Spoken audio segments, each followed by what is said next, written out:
আসসালামু আলাইকুম।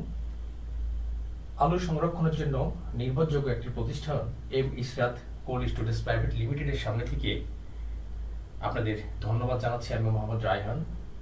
আমি আজকে একটি আলু সংরক্ষণাগারের সামনে এসেছি আপনাদের এর খুঁটিনাটি এবং ভেতরের সব যাবতীয় দৃশ্যগুলো দেখানোর চেষ্টা করব।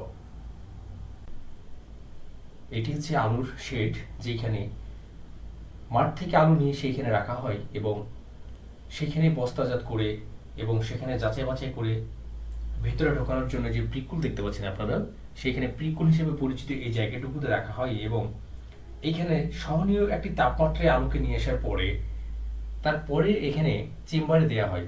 যে চেম্বারগুলো আপনারা দেখতে পাচ্ছেন, এগুলো একের পর এক সিঁড়ি বেয়ে বেয়ে বেয়ে বেয়ে ফার্স্ট তলা থেকে আপনাদেরকে সেকেন্ড তলা থেকে থার্ড তলা, এইভাবে করতে করতে 5 তলা পর্যন্ত এর বস্তাগুলো সাজিয়ে রাখা হয়।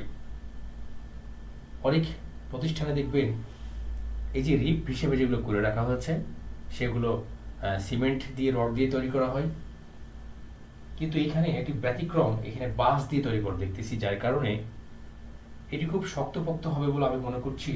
সিমেন্ট দিয়ে তৈরি করা হলে সেগুলো চেঞ্জ করা যায় না এবং খুব কষ্টসাধ্য হয়ে যায়, যার কারণে এখানে বাঁশ দিয়ে তৈরি করে রাখা হয়েছে এবং সেগুলো কোনো একটা বাঁশ যদি ভেঙে যায়, নেক্সট টাইমে সেটা চেঞ্জ করা যায়।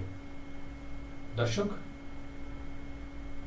ভিতরের ভিডিও দেখানোর পরে আপনাদেরকে সরাসরি নিয়ে গেলাম এর ঝর্ণা, যেখান থেকে পানির সার্কুলেশন হয়, যেখান থেকে পানির কুলিং হয়, সেই ঝর্ণাতে নিয়ে যাচ্ছি।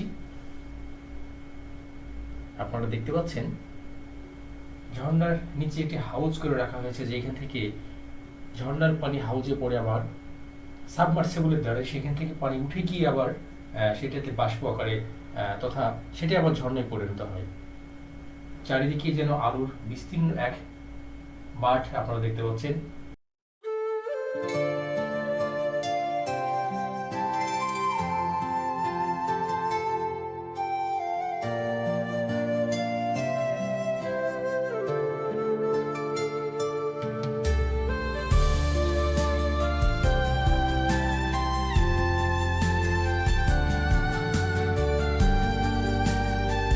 রুম থেকে আপনাদেরকে নিয়ে যাচ্ছি মেশিনারিজ রুমে। সামনে গিয়ে আপনাদের চোখে পড়বে বড় একটা সিলিন্ডার, সেটি সম্ভবত কিসের সেটি আমাদের জানা নেই। এখন আপনাদেরকে নিয়ে যাব এর মেন অপারেটিং রুমে, যেখান থেকে পুরো স্টোরেজটাই অপারেটিং করা হয় এবং এখানে মেশিনারিজের সমারোহ আপনারা দেখতে পাচ্ছেন ইতিমধ্যে। প্রচুর পরিমাণে মেশিন এখানে আমরা দেখতে পাচ্ছি। এখানে রয়েছে কম্প্রেসার, এখানে রয়েছে ভেজেল, এখানে রয়েছে প্রেশার মাপা যে মেশিন, এখানে রয়েছে টেম্পারেচার মেশিন।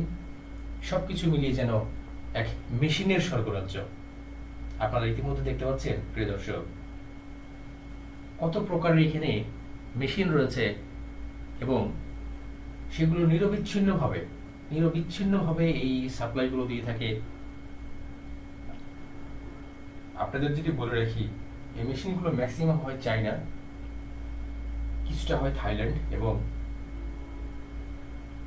কিছু হয় রাশিয়া সহ বিভিন্ন দেশের, কিছু হয় জাপান। বিভিন্ন দেশ থেকে এই মেশিনগুলো সাপ্লাই দেওয়া হয়, আমদানি করা হয়। এটি হচ্ছে একটি মেশিনারিজ রুম, যেটি আপনারা দেখতে পাচ্ছেন। এখানে কিছু মিটার লক্ষ্য করা যাচ্ছে, যেটা টেম্পারেচার হিসেবে ব্যবহার করা হয়। টেম্পারেচার হাই হলে সেটাকে লো করা হয়, আবার টেম্পারেচার লো থাকলে সেটাকে হাই করা হয়। সুপ্রিয় দর্শক, এটি হচ্ছে ইলেকট্রিক রুম, যেখান থেকে কারেন্ট সাপ্লাই করা হয়, ইলেকট্রিসিটি সাপ্লাই করা হয় এবং বিভিন্ন রকমের বড় বড় চেম্বারগুলো আপনারা দেখছেন, বিভিন্ন বড় বড় ট্রান্সমিটারগুলো আপনারা দেখছেন, যেগুলো খুবই খুবই গুরুত্বপূর্ণ প্রত্যেকটা সেক্টরের জন্য, যেখান থেকে পুরো ইলেকট্রিসিটি সাপ্লাইগুলো এখান থেকে হয়ে থাকছে। আপনাদেরকে যদি একটু মনোযোগ দিয়ে দেখায়, এখানে কিছু ফায়ার সাপ্লাই রাখা হয়েছে, যেগুলো সেফটির জন্য ব্যবহার করা হয়। প্রত্যেকটা রুমেই এই ফায়ার সাপ্লাইগুলো রাখা দরকার, যা প্রয়োজনে অপ্রয়োজনে আমাদের ব্যবহার করতে হতে পারে। আল্লাহ না করুক কোনো অকারেন্স হয়।